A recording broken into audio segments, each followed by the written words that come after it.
일찍이 은둔의 나라로 알려진 한국, 동막의 작은 나라. 1882년 청나라 황제는 조선 왕국의 정세가 혼란스럽다는 이유로 청나라 특사로 원세계를 임명해서 조선에 부임시킨다.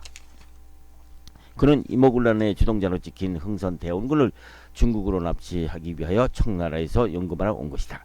물론 이모군란으로 인한 사회 혼란과 대원군을 납치하기 위한 대책으로서의 조선에 왔다고 하지만 그는 조선 갑신정변으로 혼란해진 조선 전국을 수습하기 위해서 조선에 온 것이다.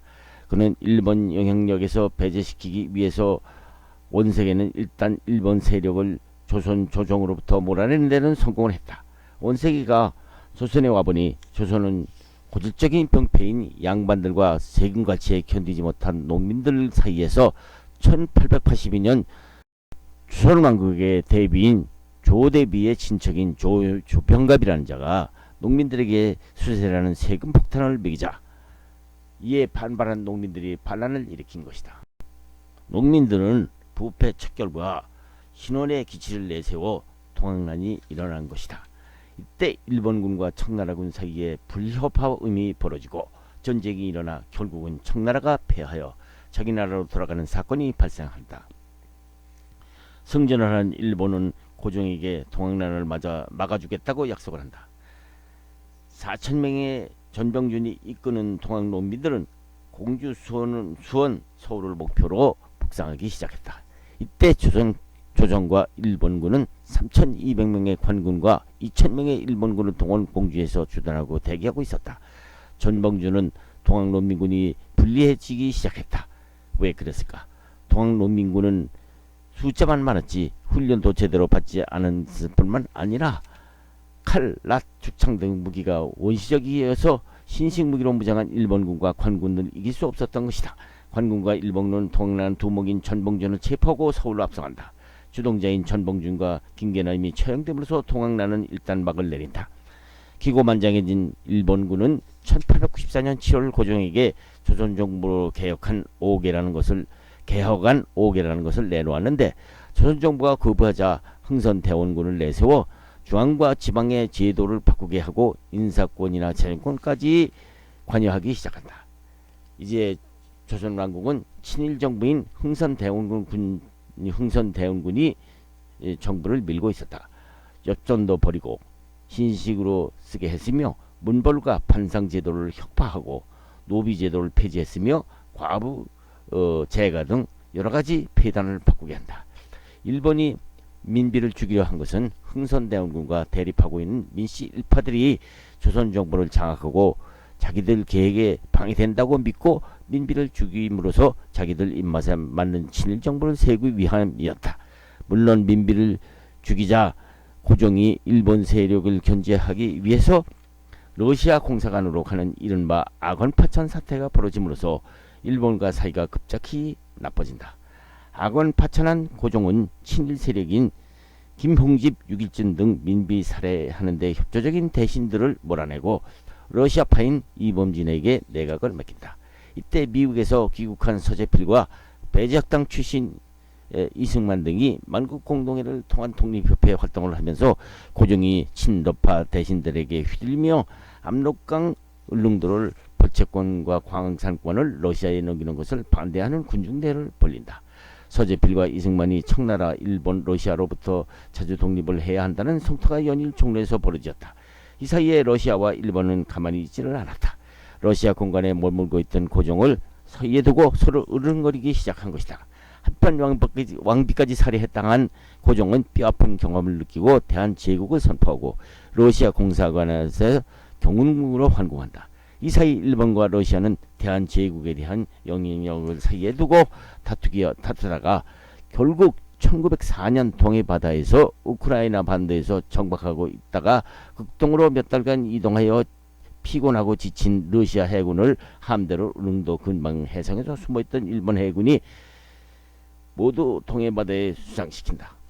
승리한 일본은 러시아와 포츠모트 조약을 맺고 결국은 청나라와 러시아 영향력을 물리친 일본이 대한제국에 대한 영향력을 독차지하게 된 것이다. 이렇게 세계 각국은 영향력 확장에 열을 올리고 있는데 대한제국은 무엇을 하고 있었을까? 백성들은 양반과 쌍놈 사이 속에서 무력하게 빠져 있었고 조정과 관리들은 부패와 무능에 동학난까지 겹쳐서 뒤숭숭하기 짝이 없었다. 1894년 중국에 대해서 선전포고도 없이 중국 대륙으로 전선을 넓히고 있었고 일본은 몇 달 동안 되어 일본은 청나라를 제압하기 시작한다. 이승만은 미국에서 귀국한 서재필과 힘을 합쳐서 독립문을 세우고 독립신문을 만들어 독립정부를 만들어야 한다고 역설하다가 감옥에 수감되고 만다. 이승만은 입헌 군주제 문제와 미국으로 도망간 서재필의 행방까지 격리들로부터 충을 받았으나 알턱이 없었다. 법정에서는 그가 가장 싫어하던 정치적으로 적이나 다름없는 홍정우가라는 자가 판사를 나와 있었다. 홍정우는 이승만을 곤봉 100대와 6년 징역을 살도록 판결을 내린다. 감방은 남방 정치는 물론이요 이승만의 여동생이 가지고 온 이불을 가져가다가 덮을 정도로 열악했다. 다행히 배제학당의 담임교사였던 벙커 선생이 보내준 성경책이 유일한 위안이었던 것이다. 그는 6년이라는 감옥 생활 중 독립정신이라는 책도 쓰고 자기 손으로 한영사전을 직접 쓰기도 했다. 이때 그가 옥중에서 얻은 고문과 그의 동료가 넘겨주는 책장으로 탐독하기도 했던 것이다. 그는 고문을 당한 손가락으로 어느 정도 회복되었으나 후일 미국으로 유학 갔을 때도 불안할 때는 손가락을 떨기도 하고 호호 불기도 했다. 이승만은 6년형을 때린 홍정우를 싫어하게 된 것은 조선을 개혁한다던 김옥균을 중국 상해까지 고종의 자객으로 김옥균을 유인해서 식사 대접을 하는 척하면서 살해까지 한 암살자이자 교활한 자였다. 홍정우는 김옥균을 죽이고 귀국 후 고종이 그의 공로를 인정 판사직을 주었는데 그런 자에게로부터 6년 선고를 받은 것이 무척 불쾌했던 것이다. 성경책과 영어사전 그리고 같은 제수들로 존경을 받던 그 이승만에게 어느 날 고종을 모시고 있던 시종무관 민영환이 감옥을 찾아온다. 민영환이 이승만을 찾아온 것은 비록 감옥에는 있지만 평소부터 이승만의 사상과 연설에 감동을 받고 있던 그가 미국과 맺기는 했으나 사문화된 것이나 다름없는 한미 상호 계약을 기억하고 청러일과 같은 야만적인 국가와 단절하고 민주주의 국가로 알려진 미국 루즈벨트 대통령에게 손을 잡고 독립국가가 되게 협조해 달라는密선을 보내기로 고종에게 상주. 평소 그가 시종무관으로 모시고 있던 고종 황제가 청일러 사이에서 잠 못 이루는 밤이 많은 것을 알고 고종에게 상주한 일이 있었고 난 후 고종은 민영환에게 미국의 도움을 받을 수 있는 방법을 알아보라고 한 것이다. 시종무관 민영환은 고종에게 적임자로서 영어에 능통하고 미국 역사를 잘 알고 있는 이승만을 추천했던 것이다. 그날 이승만은 민영환과 고종을 만났고 민영환은 여비를 마련하여서 고종의密선을 받아와 이승만은 하루아침에 제수복을 벗고 낯선 미국 땅을 향해 떠나게 된 것이다. 이승만은 트렁크 밑에密선을 감추고 미국의 기선 오하이오를 타고 지물포항을 떠난 것이다. 그는 일본 고베항에서 미국 상선 시베리아호를 갈아타고 미국으로 향한다. 이승만이 미국으로 떠나기 전 고종은 그의 미국인 고문인 헐버트를 직접 고종의 공식 애교문서를 갖고 루즈벨트를 찾게 했으나 루즈벨트는 헐버트를 고종의密서조차도 거절했다는 사실을 주미 공사로부터 듣자 앞이 캄캄해지었다. 공식 친서로도 거절당한 미국 대통령이密서나 다름없는 서를 들고 미국 대통령을 찾는다는 것은 참으로 한심한 것이기 때문이었다. 왜 미국 대통령은 고종의 친서를 갖고 온 헐버트를 면접하지 않았던가? 그것은 당시 필리핀을 미국의 식민지로 자리를 잡고 있을 때 필리핀과 바다로 국경을 맞대고 있는 일본이 마음에 걸려서 일본이 미국의 필리핀 식민지 화해에 눈 감아주는 대신에 대한제국을 일본의 보국으로 하겠다는 밀약을 했기 때문에 고종의 공식 친서를 받아줄 리가 없었던 것이다. 미국과 일본의 밀약이 있는 줄 모르고 고종은 난감해하고 있을 당시 고종은 시종무관 민영환의 말을 듣고 물에 빠진 지푸라기라도 잡는 심정으로 이승만을 밀사로 보내되 친서가 아니고 민영환과 박재순이 해준 문서를 보냈던 것이다. 이승만은 하와이에 있는 윤병구 목사를 만나 결국 이승만은 윤병구 목사와 함께 워싱턴 루즈벨트 대통령을 겨우 만나기는 했지만은 루즈벨트는 귀찮다는 듯이 당신들이 가져온 문서는 대한제국 공식 문서가 아니므로 공식적으로 주미 대사관을 통해서 미국 대사와 함께 가져오라고 핑계대는 것이었다. 이승만과 윤병구 목사는 워싱턴 소재 주한 미국 공사관을 찾았다. 이승만은 공사관 참사관 김윤정을 만나 루즈벨트 대통령이 미사를 인정해 줄 수 없다고 하니 공식 문서를 요청해서 대통령실에 접수하라고 했다. 이승만은 루즈벨트 대통령이 한 말이 머리에 뱅뱅 돌았다. 한국에서 참석해 주신 데는 감사합니다. 그러나 이런 문서는 한국 공사관에서 공식적으로 제출해 주십시오 하고 거절했기 때문이었다. 두 사람은 어쩔 수 없이 공사관으로 돌아가 김윤정에게 달려간다. 공사는 냉정하게 그들을 대한다. 본관은 본국으로부터 지시가 있기 전에는 불가능하다고 냉정히 대한다. 김 공사는 이미 본국 정부에서 일본 통감부를 거쳐야 되기 때문에 안 된다는 것을 알고 있었다. 이승만은 돌아갈 수 없었다. 이승만은 배워서 일본을 이겨야 한다고 그때부터 생각하기 시작한 것이다.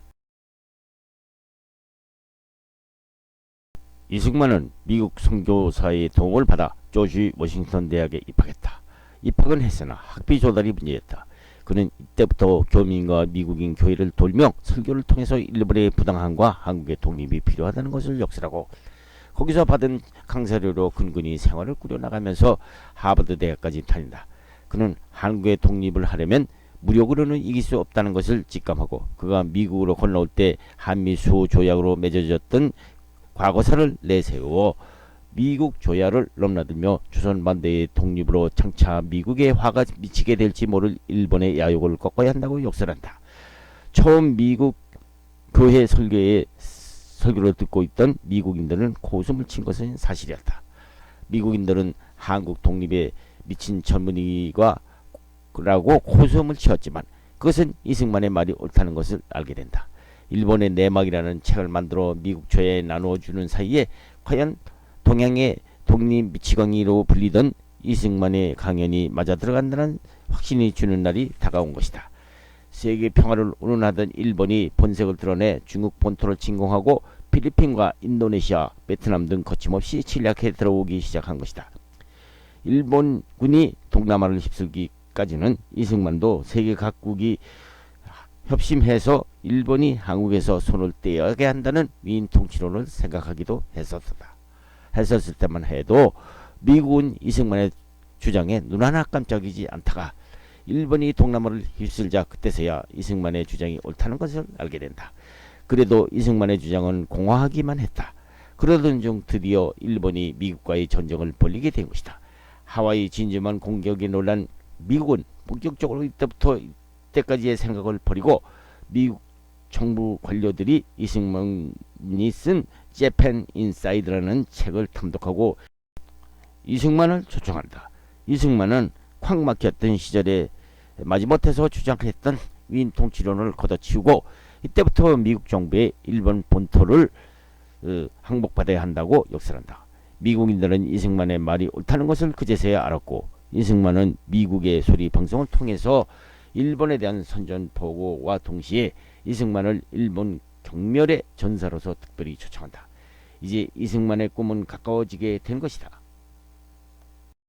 잠자던 사자 미국을 건드렸던 일본은 나가사키와 히로시마에 떨어진 원자폭탄 세례와 함께 무조건 항복을 하고 만 것이다.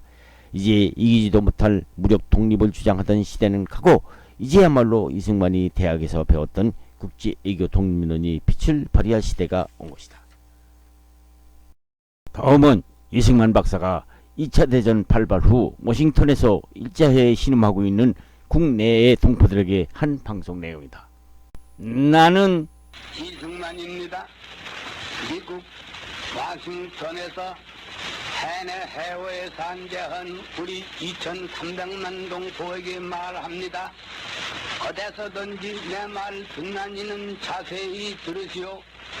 그러면 아시려니와 내가 말하려는 것은 제일 중요하고 제일 기쁜 소식입니다. 자세히 들어서 다른 동포에게 일일이 전하시오. 또 다른 동포를 시켜서 모든 동포에게 다 알게 하시오. 나 이승만이 지금 말하는 것은 우리 2,300만의 생명의 소식이요 자유의 소식입니다. 저 포항무도한 외적의 철망철사 중에서 호흡을 자유로 못하는 우리 민족에게 이 자유의 소식을 일일이 전하시오. 감옥 철창에서 백방 악형과 학대를 받는 우리 청해 남녀에게 이 소식을 전하시오. 독립의 소식이니 곧 생명의 소식입니다. 외적이 저희 멸망을 재촉하느라고 미국의 준비 없는 것을 이용해서 하와이와 필리핀을 일시에 침략하여 여러 천명의 인명을 살해한 것을 미국 정부와 백성이 잊지 아니하고 보복할 결심입니다. 아직은 미국이 몇 가지 관계로 하여 대병을 동하지 아니하였음에 외적이 양양자득하여 온 세상이 다 저희 것으로 알지만은 얼마 아니해서 벼락불이 쏟아질 것이니 이방 히로히도 멸망이 멀지 아니한 것을 세상이 다 아는 것입니다.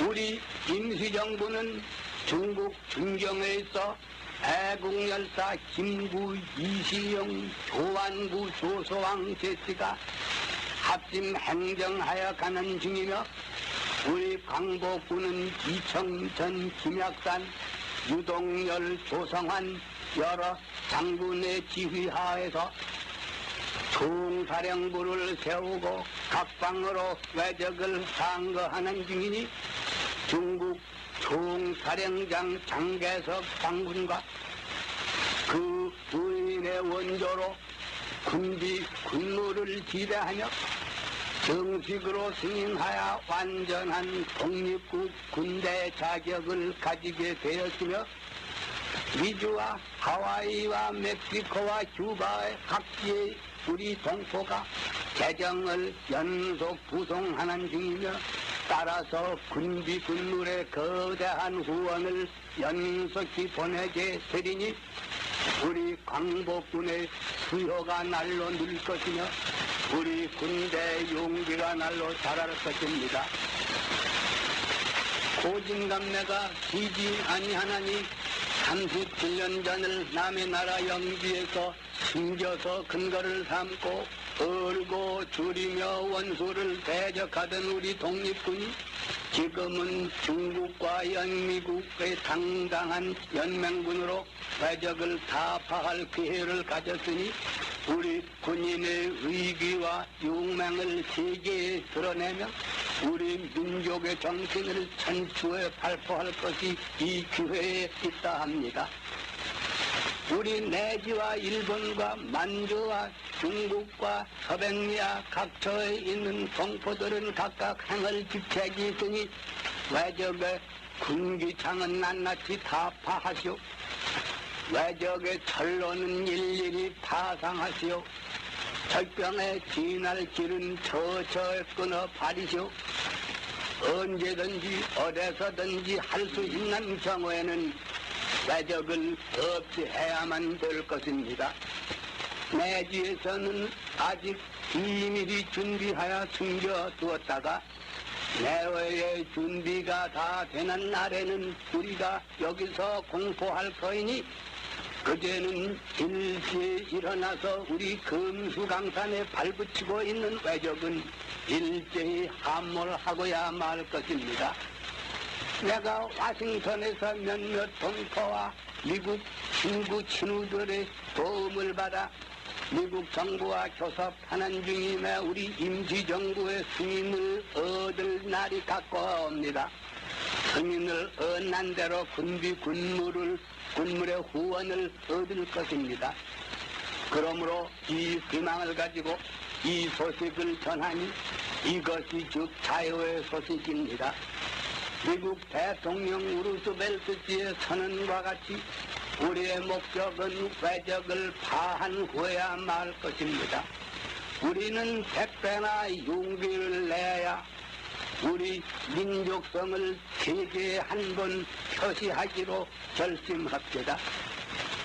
우리 독립의 서광이 비치나니 일심합력으로 왜적을 파하고 우리 자유를 우리 손으로 회복합시다. 나의 사랑하는 동포여, 이 말을 잊지 말고 전파하며 준행하시오. 분투하라, 나와라. 우리가 피를 흘려야 5만대 자유비토를 회복할 것이다. 나와라, 나의 사랑하는 2300만 동포여.